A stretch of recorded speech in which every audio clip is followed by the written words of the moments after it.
তৃণমূল কংগ্রেসের সরকার বা মমতা বন্দ্যোপাধ্যায়, অভিষেক বন্দ্যোপাধ্যায় যখনই কোনো প্রকল্প বা পরিকল্পনা নেন, এই বিজেপি সরকারের প্রথম কাজ থাকে সেটা সমালোচনা, সেটাকে গালাগাল দেওয়া বা কেন্দ্রীয় সরকারের বিভিন্ন এজেন্সিকে দিয়ে সেটাকে আটকানোর একটা অপচেষ্টা করা।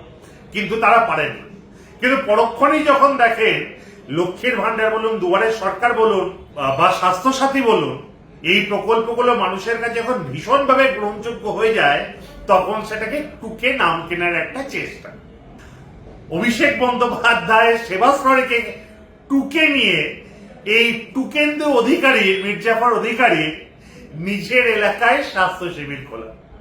শুধুমাত্র তাই নয়, যখন অভিষেক বন্দ্যোপাধ্যায় বাংলার বিভিন্ন প্রান্তে তার সেবাশ্রয়কে ছড়িয়ে দেওয়ার আর্জি পাচ্ছেন, যখন নন্দীগ্রাম থেকে এত এত মানুষ চাইছেন যে সেবাশ্রয় নন্দীগ্রামে আসুক, তখন তিনি বুঝতে পেরেছেন যে তৃণমূল কংগ্রেস তথা মমতা বন্দ্যোপাধ্যায়, অভিষেক বন্দ্যোপাধ্যায় সবচেয়ে বড় শক্তি হল সুশাসন এবং মানুষের প্রয়োজন মতন তার পাশে দাঁড়ানোর চেষ্টা।